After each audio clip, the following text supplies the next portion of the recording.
Eh bien oui, comme on vient de l'entendre, c'est quand même assez tragique ce qui est arrivé ici à Nazareth concernant la personne de Jésus.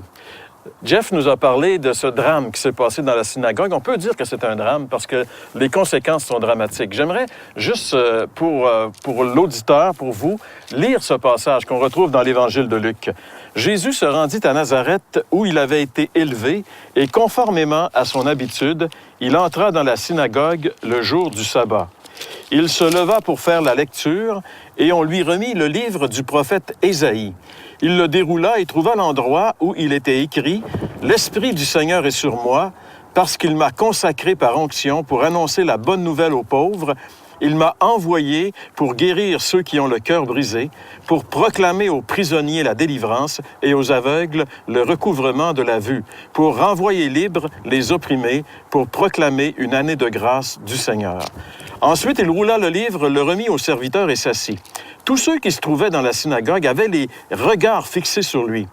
Alors il commença à leur dire « Aujourd'hui, cette parole de l'Écriture que vous venez d'entendre est accomplie. » Tous lui rendaient témoignage. Ils étaient étonnés des paroles de grâce qui sortaient de sa bouche et ils disaient « N'est-ce pas le fils de Joseph? » Jésus leur dit « Vous allez sans doute me citer ce proverbe, « Médecin, guéris-toi toi-même, et vous me direz, fais ici dans ta patrie tout ce que nous avons appris que tu as fait à Capernaum. » Il leur dit encore, « Je vous le dis en vérité, aucun prophète n'est bien accueilli dans sa patrie. » Je vous le déclare en toute vérité, il y avait de nombreuses veuves en Israël à l'époque d'Élie, lorsque le ciel a été fermé 3 ans et 6 mois, et il y a eu une grande famine dans tout le pays. Cependant, Élie n'a pas été envoyé vers aucune d'elles, mais seulement vers une veuve de Sarepta dans le pays de Sidon. Il y avait aussi de nombreux lépreux en Israël à l'époque du prophète Élisée, et cependant aucun d'eux n'a été purifié, mais seulement Naaman le Syrien. Ils furent tous remplis de colère dans la synagogue lorsqu'ils entendirent ces paroles. Ils se levèrent, le chassèrent de la ville et le menèrent jusqu'à un escarpement de la montagne sur laquelle leur ville était construite, afin de le précipiter dans le vide. Mais Jésus passa au milieu d'eux et il s'en alla. Lorsque Jésus leur a révélé qui il était vraiment, et lorsqu'il leur a révélé que Israël avait toujours rejeté, en réalité, ce que Dieu voulait leur apporter, en citant ce qui était arrivé avec Élie. Alors, à ce moment-là, les gens de la synagogue ont voulu se débarrasser de Jésus. Ici, on est sur le site qui s'appelle, en réalité, le site traditionnel qu'on appelle le mont du précipice, l'endroit où on aurait amené Jésus pour le tirer en bas, pour le tuer. Évidemment, vous voyez l'escarpement, vous pouvez voir la dénivellation. C'est évident que tirer quelqu'un en bas d'une telle montagne, c'est sûr que ça va le tuer.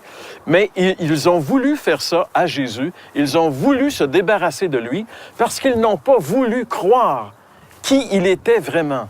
Ils n'ont pas voulu accepter que ce petit garçon qui a été élevé dans leur village, cet homme qui a grandi au milieu d'eux, qu'ils connaissent bien, qui connaissent sa maman, qui connaissent ses frères, ses sœurs, cet homme-là, pour eux, ne peut pas être le Messie. Ils sont remplis de présupposés, de préjugés. C'est impossible pour eux qu'il soit vraiment celui que le prophète avait annoncé, le Messie d'Israël, parce qu'ils le connaissent trop bien dans son humanité. Et malheureusement, Jésus va passer au milieu d'eux, comme la parole le dit. Mais ce qui est dramatique, c'est qu'on ne voit pas dans les Écritures que Jésus va revenir à Nazareth. On dirait qu'à partir de ce moment-là, Jésus va s'installer plus loin, au bord du lac de Galilée, dans la ville de Capernaum, et que pour lui, Nazareth, c'est définitivement terminé. Mais ça nous rappelle une vérité très importante.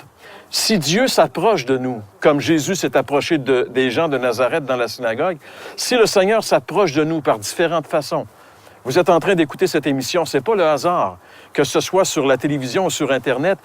Si vous êtes devant cette émission, si vous écoutez quelqu'un qui est en train de vous parler de Jésus, ce n'est pas le hasard. C'est que Jésus vient jusqu'à vous. Dieu vient jusqu'à vous. Mais vous avez une décision. Les gens de Nazareth ont rejeté Jésus, ont voulu se débarrasser de lui. Et malheureusement, Jésus n'est jamais revenu. Il n'y a pas de deuxième chance.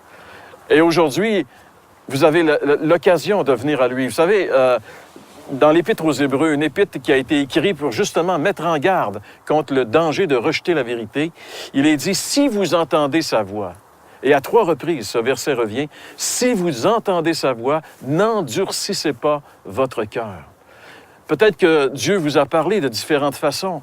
Il a mis près de vous un de ses disciples qui vous parle de lui. Vous avez dans votre parenté quelqu'un qui s'est converti à Jésus, qui vous parle de lui. Vous entendez cette émission, vous écoutez cette émission et vous vous demandez comment ça se fait que maintenant je suis attiré par ce genre de choses-là. C'est Dieu qui est en train de vous attirer à lui, mais vous avez une décision à prendre.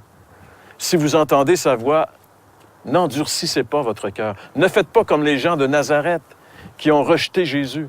En réalité, cette ville-là, aujourd'hui, elle n'a plus aucune importance pour Dieu parce qu'elle a rejeté le Fils de Dieu. Comme la majorité des villes où Jésus a fait ses miracles, les gens l'ont rejeté, les gens n'ont pas cru en lui. Et ça, c'est dramatique parce que ne pas croire en Jésus, c'est sceller notre perdition éternelle. Car Jésus est le seul qui peut vraiment nous donner un espoir pour notre éternité, pour notre destinée éternelle. Il a dit, « Je suis le chemin, la vérité et la vie. Nul ne vient au Père que par moi. » Nous avons toute une décision à prendre lorsque nous entendons parler de Jésus. Et la Bible dit que le pire des péchés qu'on peut commettre, c'est de rejeter la grâce de Dieu. Et la grâce de Dieu, c'est la personne de Jésus. Et encore aujourd'hui, il se présente à vous. Vous avez une décision à prendre. Dans un instant, François va nous parler de l'importance de prendre cette décision pour Jésus. Vous avez des questions ou des commentaires sur ce que vous venez d'entendre?